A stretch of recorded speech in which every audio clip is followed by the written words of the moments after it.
প্রিয় দর্শক, সপ্তাহ ঘুরে ফিরে এলাম আপনাদের প্রিয় অনুষ্ঠান গ্যালারি নিয়ে। সঙ্গে আছে আমি বর্ষণ কবির।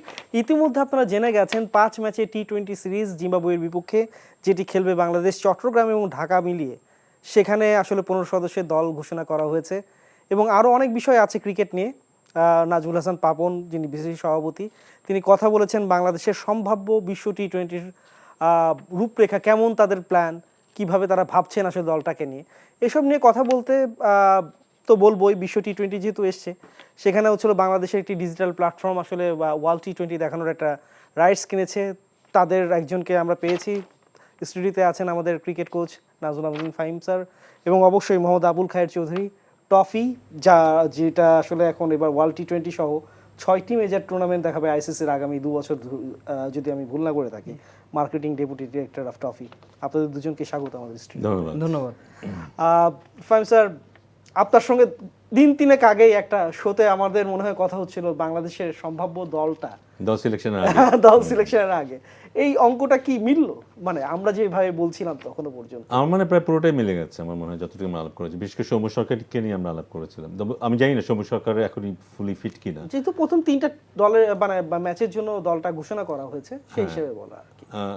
পরে যেহেতু দুটো ম্যাচ আছে, আমরা নেভার না, হয়তো পরে দুটো ম্যাচে আমরা সৌম্য সরকার দেখতে পারি। কারণ এখানে বোধহয় সেই সুযোগটা আছে এবং সেই সুযোগটা বোধহয় ম্যানেজমেন্ট নিবে, যে সবাইকেই খেলানোর একটা সুযোগ নেওয়া এবং দেখা যে কে কী অবস্থা, কোন অবস্থায় আছে। সেই হিসাবে আমার মনে হয় যে এই যে দলটা হয়েছে, এই দলটাই মোটামুটি এমনই হবার কথা। আমরা অফ ইয়ারও বোধহয় আলাপ করছিলাম, মিরাজকে নিয়ে শুধু একটু আলাপ করছিলাম, খুব আনফর্চুনেট মিরাজের জন্য, যেন দলের শক্তির ব্যালেন্স কিংবা ঠিক জায়গায় ঠিক খেলোয়াড়ের যে সিলেকশনের ব্যাপারটা, সেই কারণে হয়তো মিরাজকে আমরা দেখছি না এই দলে। বাট কিছু আনফর্চুনেট মিরাজের এই দলে না থাকাটা। এখন যেভাবে ক্রিকেটটা আমরা দেখছি আশেপাশে ফ্র্যাঞ্চাইজ লিগগুলোতে ঘুরছে, সেখানে আসলে এই ধরনের অ্যাডাপশনের জায়গাতে গিয়ে আপনার এই স্কোয়াড নিয়ে মন্তব্যটাকে, মানে জিম্বাবুয়েকে কি বাংলাদেশ ডেমোলিশ করবে, না জাস্ট ফেস সেভিং 5-0-তে যাওয়ার জন্য যা যা করা দরকার তাই করতে পারে? আগে থেকে তো চিন্তা ভাবনাটা করা যায় না ওইভাবে, যে একদম সবাইকে ভেঙে চুরে একাকার করে দেবে। সেটা নিজের খেলাটাই খেলতে হবে, কিন্তু নিজের খেলার মধ্যেই সেই জিনিসটা থাকতে হবে। আমরা যদি ধরে নিই যে অস্ট্রেলিয়া নেপালের সাথে খেলবে এবং অবশ্যই বিশাল মার্জিনে অস্ট্রেলিয়া জিতবে, সেই জন্য অস্ট্রেলিয়া কিন্তু অন্য কিছু করতে হবে না। সো স্বাভাবিক প্রক্রিয়াতেই বাংলাদেশ যদি খেলে এবং সেখানে যদি ভালো মার্জিনে জিম্বাবুয়ের সাথে জিততে পারে, তাহলে আমরা বুঝবো যে বাংলাদেশ বোধহয় টি-20তেও একটা রিকগনাইজ করার মতো একটা দল। সেটাই আমরা দেখতে চাই। কিন্তু নিজের প্রসেস মেনটেন করা, যেই খেলাটা আমি পরেও খেলবো, বড় দলগুলির বিরুদ্ধেও খেলবো, সেই একই খেলা আমি এখানেও খেলবো।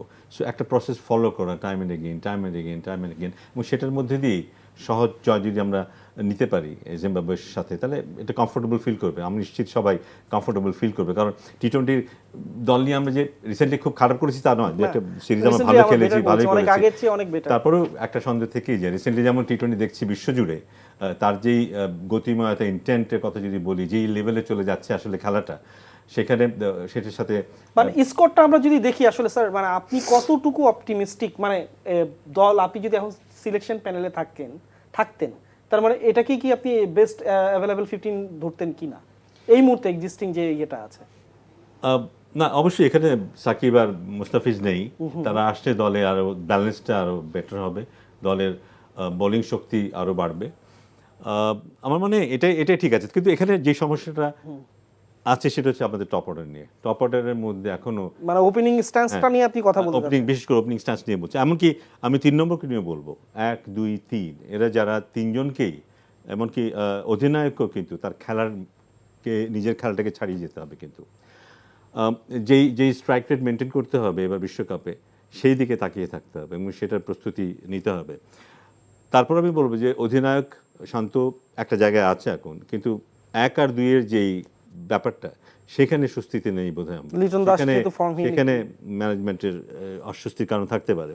লিটন দাস হয়তো 1 নম্বর প্লেয়ার হিসেবে ধরে রাখা হয়েছে তাকে, কিন্তু তার সাথে যে থাকবে, কে থাকবে এবং তার ফর্ম কি, সে কতটা আত্মবিশ্বাস নিয়ে খেলবে। এমনকি লিটন দাসও যেভাবে খেলছে, সেই খেলাটা কতটুকু টি-20 মতো করে হচ্ছে, সে প্রশ্ন থেকে যাচ্ছে।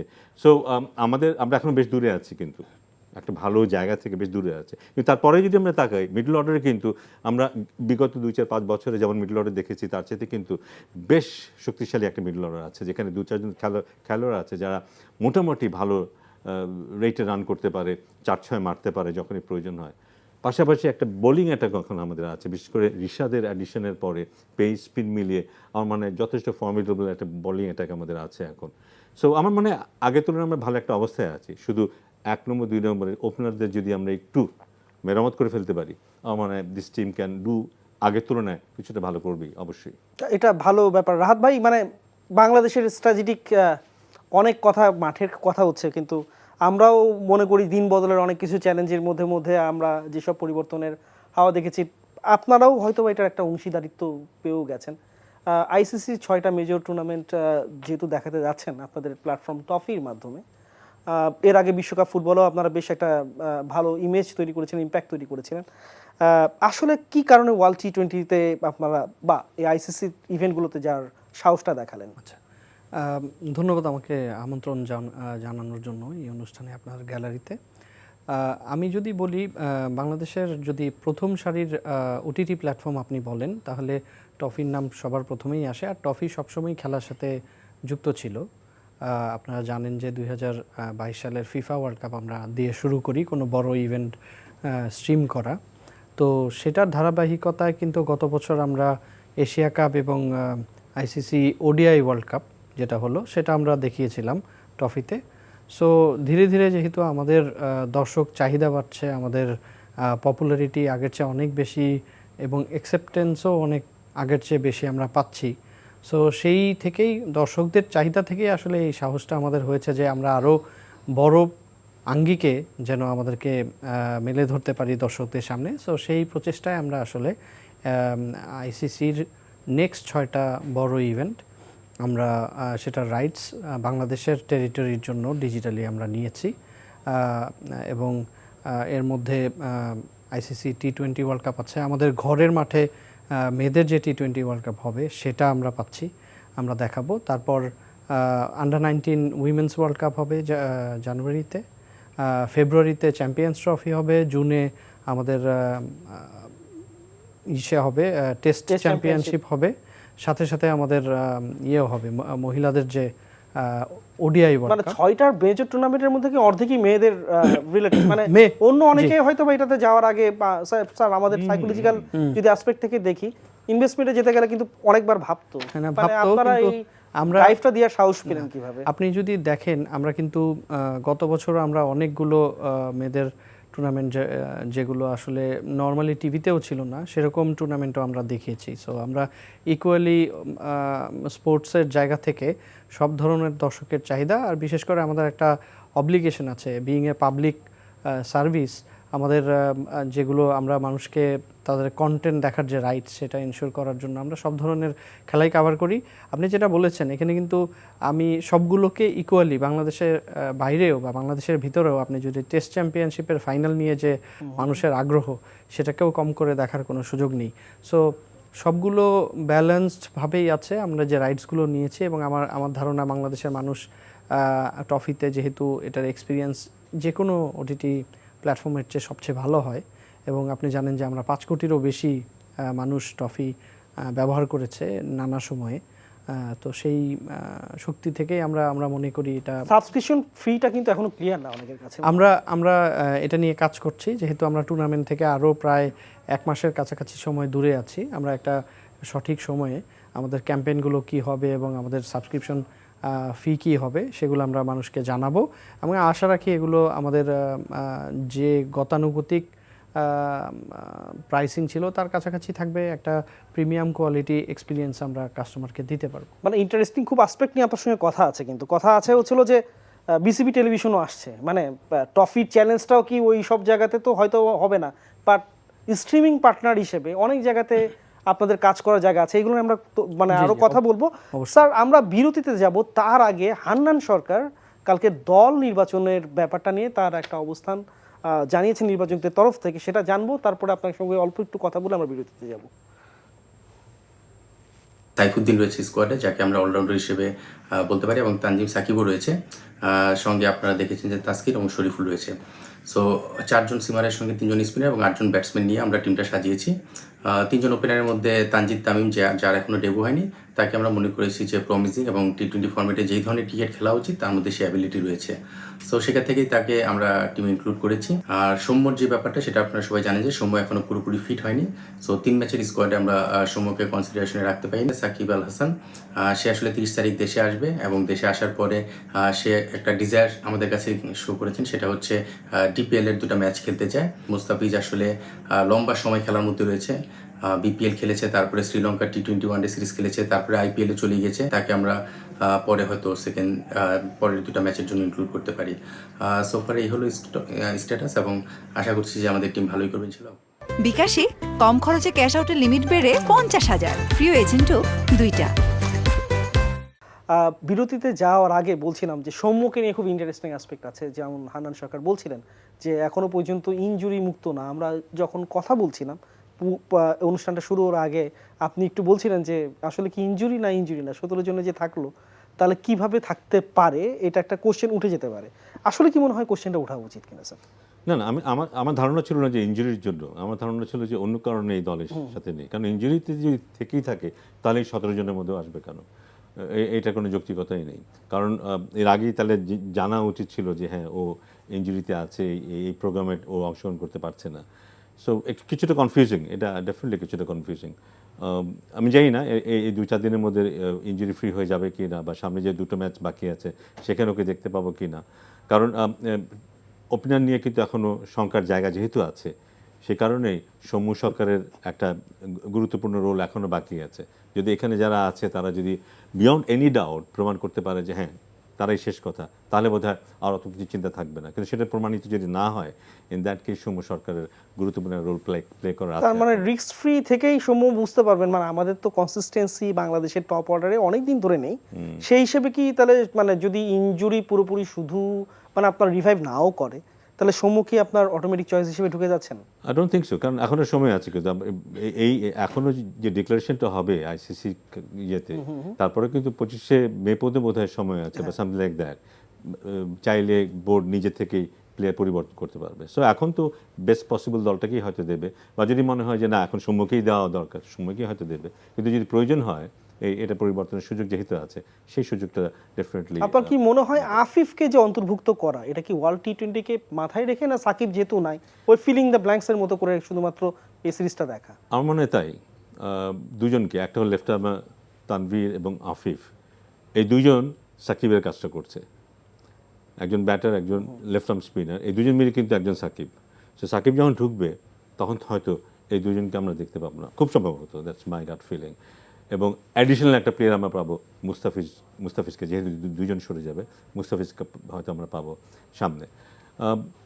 এবং সেটাই হয়তো চূড়ান্ত বাংলাদেশ দল হবে। বাংলাদেশের চেহারাটা বোধহয় সেরকম হবে, অ্যাপার্ট ফ্রম দি ওপেনিং ওপেনার্সের মধ্যে এখনো 4 জনকেই বোধহয় চিন্তা না। রেসটা খুব ভালো মতো চলছে। ওখানে রেস্ট এখন আমরা দেখছি প্রায় সবাই খারাপ, কে কম খারাপ করে সেটার মধ্যেই আমাদের থাকতে পারে না। আমরা আশা করবো যে এর মধ্যে হয়তো ফর্ম ফিরে পাওয়া বা টি-20 খেলাটায় সবাই খেলতে পারবে, এবং আমরা ভালো ওপেনার নিয়ে বিশ্বকাপে যাব। ওয়ার্ল্ড কাপে 2023-এ মানে তানজিদ তামিম যখন গিয়েছিলেন অনেক হাই এক্সপেকটেশন ছিল, উনি 9 ম্যাচে একটা 50 করতে পেরেছেন। ওই যে চড়াই উতরাই পার হওয়া, এটা কি আসলে এই টুর্নামেন্টে তার আসলে পে ব্যাক টাইম কিনা স্যার? না, অবশ্যই আমার আশা ছিল, ওকে নিয়ে আমিও আশা করেছিলাম যে ভালো করবে। এবং ঠিক আছে, শুরুর দিকে একটা চড়াই উতরাই ব্যাপার আমাদের সব খেলোয়াড়দেরই থাকে, কারণ অনেক আন্তর্জাতিক মানের সেই অভিজ্ঞতা নিয়ে তোরা আন্তর্জাতিক ক্রিকেট খেলতে আসে না। সো শুরুর দিকটা বোধহয় ওদেরকে ছাড়টা দেওয়া যায়, কিন্তু বাই নাও ওর বোধহয় যথেষ্ট অভিজ্ঞতা হয়েছে। ও এখন জানে যে হ্যাঁ ইন্টারন্যাশনাল ক্রিকেট মানে কি, বড় দলের বিরুদ্ধে খেলা মানে কি, এবং তার মানসিক প্রস্তুতি, তার স্কিল ওয়াইজ প্রস্তুতি নেওয়ার মতো বয়সও তার হয়েছে। সো ওই পরিবর্তনটা ডেফিনেটলি দেখতে চাইবো যে ও ওই জায়গাটা এখন নেই, যে জায়গাটায় গত বিশ্বকাপে দেখেছি। আরও ম্যাচিউরড তামিমকে আমরা দেখতে চাই, আরও পারপাসফুল খেলা দেখতে চাই ওর কাছ থেকে সামনে যখন দেখব। খেলাটা তো আসলে মানুষের এন্টারটেনমেন্টের ব্যাপারটা, এখন এন্টারটেনমেন্টের ব্যাপার আসলে আমরা তো একসময় বিশাল এলইডি টেলিভিশন বা এখন মনে হয় জগৎ ছোট হতে ট্যাব টেলিফোনে আপনার 6 ইঞ্চি স্ক্রিনে গিয়ে ঠেকেছে। এখন কি এটা ট্রফি আসলে এই ক্রিকেট স্প্রেডিং বা ইয়েতে কতটুকু পজিটিভ ভূমিকা রাখতে পারবে বলে আপনি বিশ্বাস করেন আর কি? দেখেন, আমি যদি বলি টফি শুধু যে পজিটিভ ভূমিকা রাখতে পারবে তা না, টফি অলরেডি বড় একটা ভূমিকা রেখেছে। আমি যদি পুরনো কিছু উদাহরণ দিই, বাংলাদেশের ইতিহাসে কোনো প্ল্যাটফর্ম একসাথে এত বেশি দর্শক চাহিদা পূরণ করেছে, স্ট্রিমিং প্ল্যাটফর্ম, এটার ইতিহাস নেই। আমরা গত ফিফা ওয়ার্ল্ড কাপে একসাথে 50 লক্ষেরও বেশি মানুষ একই সেকেন্ডে লগড ইন ছিল, তারা খেলাটা দেখেছে। তারপর সারা মাসে পুরো ওয়ার্ল্ড কাপে প্রায় 3 কোটি লোক এক মাসে আমাদের ওই খেলায় উপভোগ করে। সো ম্যাসিফিকেশন অফ দ্য গেম মানুষের কাছে, মানে ম্যাস পিপলের কাছে পৌঁছে দেওয়ার দায়িত্ব টফি অলরেডি পূরণ করেছে। সো সেই ধারাবাহিকতায় আমি আশা রাখি যে টফি আরও নতুন নতুন প্রোগ্রাম নিয়ে আসবে। আমরা যেরকম আইসিসির এই কন্টেন্ট নিয়ে কাজ করছি, সিমিলারলি টফিতে আরও অন্যান্য কন্টেন্ট আছে, শুধু খেলা না, শিক্ষণীয় কন্টেন্ট, তাছাড়া বিনোদনের কন্টেন্ট, ড্রামা, মুভিজ, এগুলো নিয়েও টফি কাজ করে। সো টফির উদ্দেশ্য কিন্তু সবাইকে সার্ভ করা।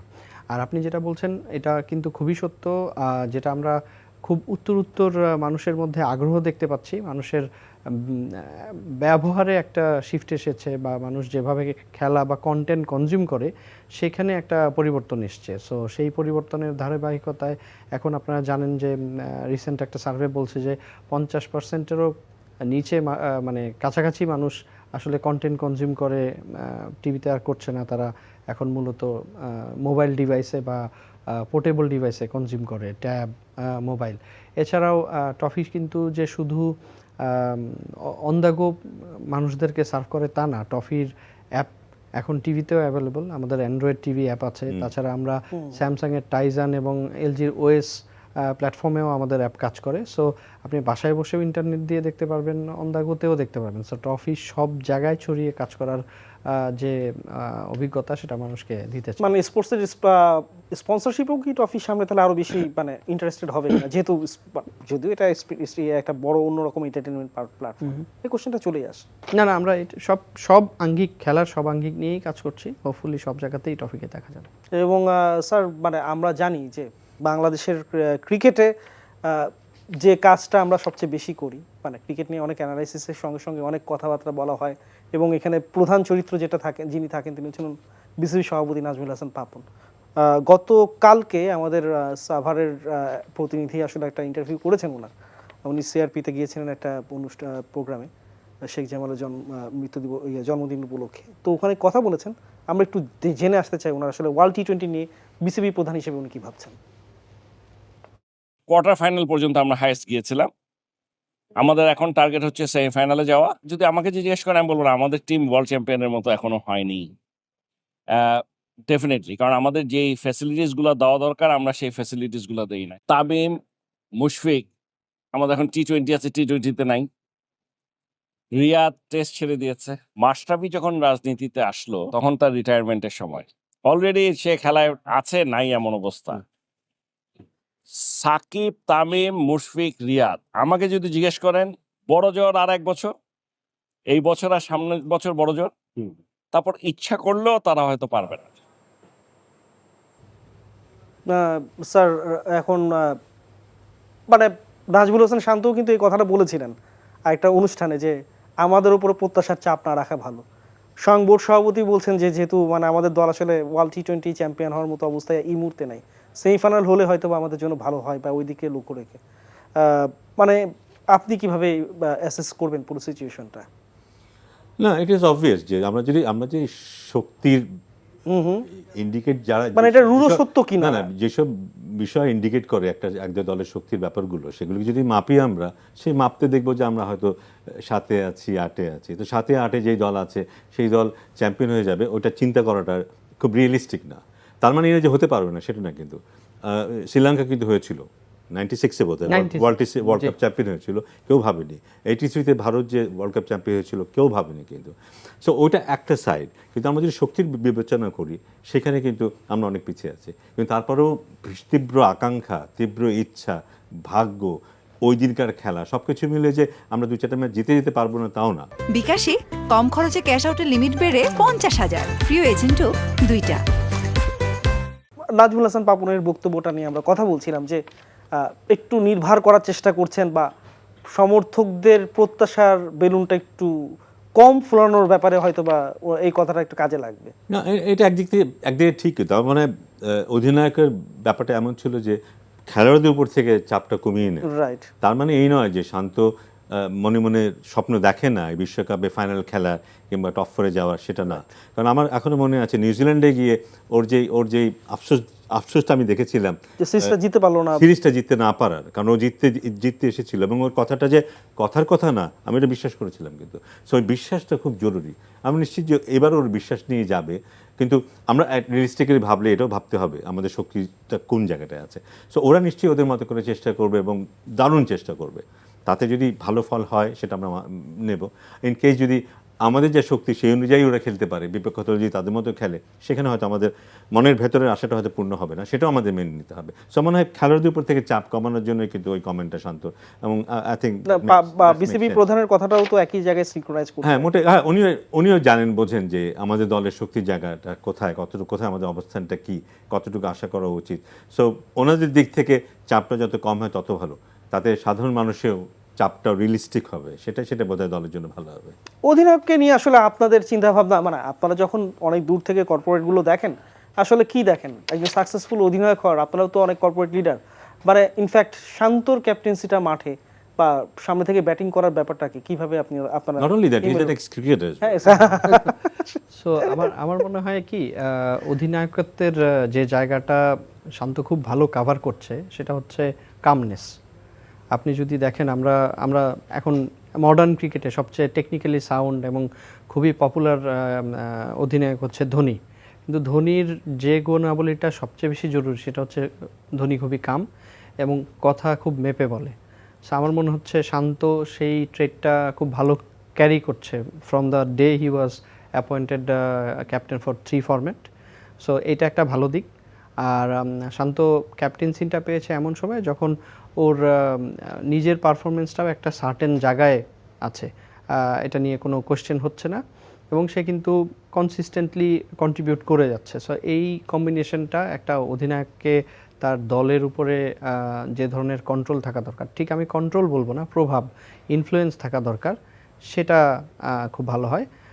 যে অধিনায়ক কন্ট্রোল করতে চায় সে আসলে ভালো দল চালায় না, কিন্তু যে অধিনায়ক ইনফ্লুয়েন্স করে সে মনে হয় খুব ভালো দল চালাবে বলে মনে হয়। তো শান্তর মধ্যে ওই জিনিসগুলা অল্প বিস্তর দেখা যাচ্ছে, এখনও আর্লি ডেজ, হোপফুলি আমরা আরও ভালো সাইন দেখতে পাবো।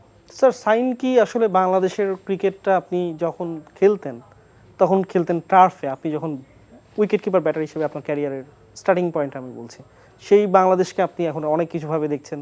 বাংলাদেশের ক্রিকেট খেলার ধরনটা, মানে দেখার দর্শক হিসেবে ধরনটাও পরিবর্তন হয়েছে। স্ট্রিমিং ক্রিকেটে কতটুকু বাংলাদেশের পারিপার্শ্বিকতার সঙ্গে অ্যাডজাস্ট করতে পারে ইন কামিং ডেজ, মানে আপনার মোবাইলে যখন? না, খুব গুরুত্বপূর্ণ এই কথা আমরা অনেকদিন আগেও বলেছিলাম যে আমরা যদি খেলা দেখানোর ব্যবস্থা করতে পারি, আমাদের সারা দেশ জুড়ে কত ছেলে মেয়ে আছে যারা খেলতে চায়, খেলা দেখতে চায়, খেলা শিখতে চায়, বড় প্লেয়ার হতে চায়, কিন্তু ওদের কিছু দেখার সুযোগ নেই। হ্যাঁ, বিদেশি খেলা দেখে, কিন্তু বিদেশি খেলা দেখে কিন্তু ওরা নিজেদের সাথে কানেক্ট করতে পারে না। দেশীয় খেলা যখন দেখবে, তাদের মধ্যে রিয়েলিস্টিক কিছু জিনিস ডেভেলপড হবে, যেটা ওদের ভালো খেলোয়াড় হওয়ার জন্য খুব গুরুত্বপূর্ণ। সো আমি সেটি আলাপ করছিলাম একটু আগে, যে ভবিষ্যতে হয়তো আমাদের ডোমেস্টিক অনেক খেলাই আমরা স্ট্রিমড হতে দেখব, হয়তো ওনারাই করবে এটা, এবং এটার একদিক থেকে কমার্শিয়ালি বেনিফিশিয়াল হবে, প্লাস সোশ্যালি এটার যে পজিটিভ ইম্প্যাক্ট হবে সেটাও একটা বড় একটা কাজ হবে আমাদের সবার জন্য। তো আমার মনে হয় একটা ট্রিমেন্ডাস একটা ব্যাপার আমাদের সামনে আছে, যেটা আমরা হয়তো ভবিষ্যতে দেখতে পাবো ওনাদের মাধ্যমে, এবং ক্রিকেট বোর্ড যদি এগিয়ে আসে, it can B a great initiative. মানে আপনাদের লোকগুলো, মানে শুধুমাত্র আইসিসি মেজর 6টা ইভেন্ট করে দিয়ে নিশ্চয়ই আপনাদের কাজটা শেষ হচ্ছে না, কারণ বাইল্যাটারাল সিরিজগুলো সামনে আপকামিং অনেকগুলো ব্যাপার আছে। তো কিভাবে আপনারা প্যান আউট করবেন আপনাদের? না, ট্রফিতে কিন্তু আমরা প্রথম থেকেই কোনো শুধুমাত্র নির্দিষ্ট বড় ইভেন্ট ধরে কাজ করছি না। আমরা কিন্তু গত শ্রীলঙ্কা সিরিজ এবং গত বছরের যতগুলো হোম সিরিজ ছিল আমরা প্রত্যেকটাই স্ট্রিম করেছি, এবং আপকামিং সিরিজগুলো নিয়ে আমরা একইভাবেই কাজ করছি। আমরা বড় ইভেন্ট নিয়ে কথা হয়, কিন্তু বাংলাদেশের বাইল্যাটারাল সিরিজগুলো ট্রফি মেজরিটিই কাভার করে। সো সেই দিক থেকে শুধু ক্রিকেট কেন, ট্রফিতে আপনি ফুটবল খেলাও, আপনি জানেন যে ওয়ার্ল্ড কাপের কথা বললাম, তাছাড়াও কিন্তু বাংলাদেশ ন্যাশনাল টিমের ওয়ার্ল্ড কাপ কোয়ালিফাইং খেলাগুলো আমরা প্রত্যেকটা খেলাই দেখাচ্ছি। সো সমানতালে ক্রিকেট, ফুটবল এছাড়া অন্য যে ইভেন্টগুলো হয়, আমরা কাবাডি যে লিগ আন্তর্জাতিক যে চ্যাম্পিয়নশিপটা গত বছর বাংলাদেশে হয়েছিল সেটা কভার করেছি এবং সেটাতে ভালো দর্শক চাই, মানে আমরা রেসপন্স পেয়ে আমরা বুঝতে পেরেছি যে আমাদের যে দর্শকের বেইজ আছে তারা কিন্তু সব ধরনের খেলাই দেখতে চায়। সো শুধুমাত্র বড় ইভেন্ট না, ট্রফি সব ধরনের খেলা, সব ধরনের বিনোদনের মাধ্যম হতে চায়। স্যার লাস্টের দিকে চলে এসেছে, একদমই শেষ বেলায় এসে আমি জানতে চাচ্ছি যে এই মুহূর্তে মানে বাংলাদেশ জিম্বাবুয়ে সিরিজের সঙ্গে সঙ্গে চলমান একটা ম্যাচ বাংলাদেশ এবং ভারতের মেয়েদের মধ্যে শেষ হয়ে গেছে। আপনি নারী দলের দায়িত্বেও ছিলেন একটা স্টেজে, 1-0 পিছিয়ে আছে বাংলাদেশ সিরিজটা এই মুহূর্তে। মানে সিরিজে ফেরা নিগার সুলতানা জ্যোতিদের জন্য কতটুকু চ্যালেঞ্জিং, এই সিরিজটাকে আপনি কিভাবে ইমিউলেট করবেন? না, চ্যালেঞ্জিং। আমরা লাস্ট যে মেয়েদের অস্ট্রেলিয়ার সাথে যে সিরিজটা হলো ওখানে আমরা দেখেছি যে ব্যাটিংয়ে আমাদের যথেষ্ট ক্রাইসিস আছে, কিন্তু তার আগে কিন্তু পাকিস্তানের সাথে সিরিজে, ইন্ডিয়ার সাথে সিরিজে আমরা হোমে আমরা ভালো করেছিলাম, ব্যাটিং বলিং দুটো মিলিয়ে। কিন্তু গত সিরিজ থেকেই ব্যাটিংয়ের ব্যাপারটা যথেষ্ট খারাপ দেখছি।